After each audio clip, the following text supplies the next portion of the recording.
नमस्कार। The wire bulletin में आप सभी का स्वागत है। मैं हूं ऋतु तोमर और आइए नजर डाल लेते हैं सबसे पहले सुर्खियों पर। गृह मंत्री अमित शाह ने ममता बनर्जी से कहा, ट्रेनों की अनुमति ना देना प्रवासी मजदूरों के साथ अन्याय। देश में कोरोना वायरस से 1981 मौतें, मामले 59,000 से अधिक। भारत सरकार के अनुरोध पर ट्विटर ने भाजपा सांसद तेजस्वी सूर्या का विवादित ट्वीट हटाया। शुरुआती जांच में पता चला तबलीगी जमात के प्रमुख मौलाना साद के ऑडियो क्लिप से हुई थी छेड़छाड़। और जम्मू कश्मीर में मजदूरी देने और घर भेजे जाने की मांगों के साथ मजदूरों का प्रदर्शन। और अब खबरें विस्तार से। केंद्रीय गृह मंत्री अमित शाह ने पश्चिम बंगाल की मुख्यमंत्री ममता बनर्जी को एक पत्र लिखा है, जिसमें उन्होंने प्रवासी मजदूरों की घर वापसी के लिए ट्रेनें चलाए जाने को मंजूरी नहीं देने का आरोप लगाया है।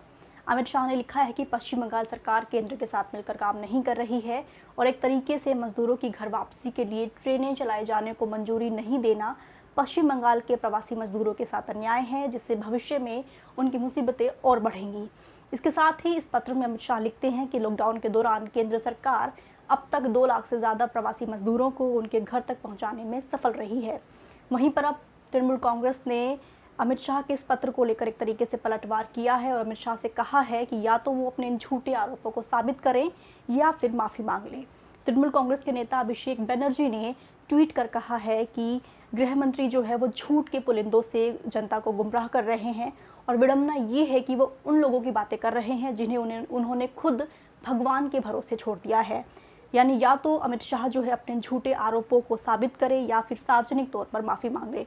वहीं पर अब कांग्रेस ने भी इस पूरे मामले पर अपना बयान दिया है। उन्होंने कहा है कि जिस तरीके से अमित शाह ने पश्चिम बंगाल की सरकार को पत्र भेजा है, उसी तरीके से उन्हें ये पत्र गुजरात और कर्नाटक की सरकारों को भी भेजना चाहिए था, क्योंकि वहां पर भी वहां की सरकारें मजदूरों की मदद के लिए कुछ खास नहीं कर रही। और अब अगली खबर। देश में कोरोना वायरस से मरने वालों की संख्या बढ़कर 1981 हो गई है, जबकि जो संक्रमितों का आंकड़ा है वो बढ़कर 59,662 हो गया है।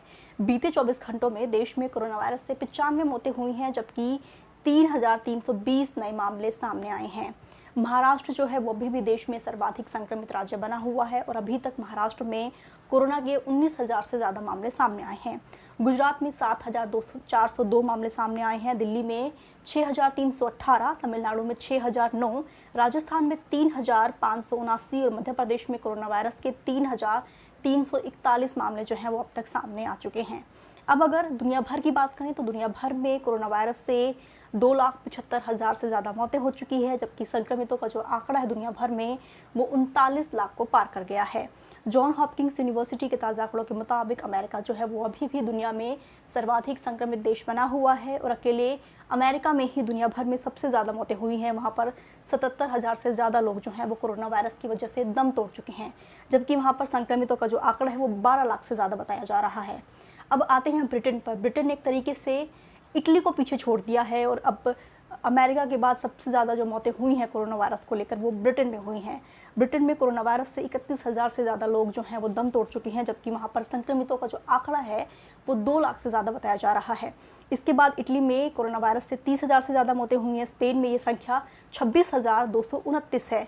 फ्रांस में 26,000 से ज़्यादा मौतें हो चुकी है और वहाँ पर कोरोना वायरस से संक्रमित लोगों का जो आंकड़ा है वो 1 लाख से ज़्यादा बताया जा रहा है। अब अगर चले चाइना की तरफ तो चाइना में 15 ऐसे नए मामले सामने आए हैं जिनमें कोरोना वायरस के कोई लक्षण नहीं मिले हैं। वहीं पर अगर बात करें मिस्र की तो मिस्र के जो राष्ट्रपति हैं अब्देल फतेह अल सीसी, उन्होंने अपने अधिकारों में संशोधन किया है और एक तरीके से अपने अधिकारों का विस्तार किया है, जिसे लेकर जो अंतर्राष्ट्रीय मानवाधिकार संगठन है उसने इसकी निंदा की है। और अब अगली खबर। भारत सरकार ने ट्विटर से भाजपा सांसद तेजस्वी सूर्या के इस्लाम विरोधी ट्वीट हटाने को कहा है। ये ट्वीट तेजस्वी सूर्या ने 2015 में किया था, जिसमें उन्होंने धर्म को आतंकवाद से जोड़ दिया था। 2015 के इस ट्वीट में तेजस्वी सूर्या ने कहा था कि संक्षेप में कहूँ तो आतंक का कोई धर्म नहीं होता, लेकिन आतंकियों का होता है और अधिकतर मामलों में ये इस्लाम है। आपको बता दें कि तेजस्वी सूर्या का जो ये ट्वीट है वो उनका इन सैकड़ों ट्वीट में से एक है, जिसे भारत में दिखाने पर प्रतिबंधित कर दिया गया है। द वायर की रिपोर्ट के मुताबिक आईटी मंत्रालय ने ट्वीट की वो लिस्ट और कंटेंट भेजा है जिसे वो चाहता है कि ब्लॉक कर दिया जाए। इनमें से ज़्यादातर जो ट्वीट हैं वो कश्मीर को लेकर हैं, जिसमें सरकार के रुख की आलोचना है। आपको बता दें कि ऐसा पहली बार नहीं है कि तेजस्वी सूर्या के किसी ट्वीट को लेकर आलोचना हुई है या फिर आपत्ति जताई गई है। इससे पहले भी तेजस्वी सूर्या ने अरब जगत की महिलाओं को लेकर एक बेहद आपत्तिजनक ट्वीट किया था। अब अगली खबर, दिल्ली के निजामुद्दीन स्थित तबलीगी जमात के मरकज के प्रमुख मौलाना साद का एक ऑडियो क्लिप पिछले दिनों सोशल मीडिया पर वायरल हुआ था, जिसमें वो कथित तौर पर जमातियों से सोशल डिस्टेंसिंग का पालन नहीं करने को कह रहे हैं। लेकिन अब दिल्ली पुलिस की अपराध शाखा की शुरुआती जांच रिपोर्ट में पता चला है कि मौलाना साद के इस ऑडियो क्लिप से छेड़छाड़ की गई थी और ऐसी संभावना है कि इस ऑडियो क्लिप को अन्य ऑडियो क्लिप से जोड़कर तैयार किया गया था। फिलहाल दिल्ली पुलिस ने इन सभी ऑडियो क्लिप्स को फोरेंसिक लैब में भेज दिया है।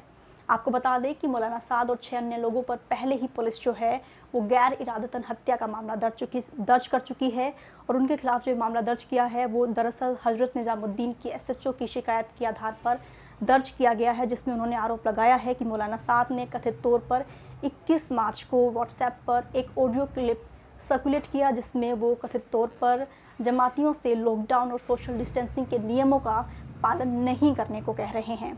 हालांकि अब इस पूरी रिपोर्ट को लेकर दिल्ली पुलिस का नज़रिया सामने आया है और दिल्ली पुलिस ने इस पूरी रिपोर्ट का खंडन करते हुए कहा है कि ये तथ्यों से परे है और ऐसा लगता है कि इसे अनवेरिफाइड सोर्सेज के हवाले से लिखा गया है, जो पूरी तरीके से कल्पना पर आधारित है।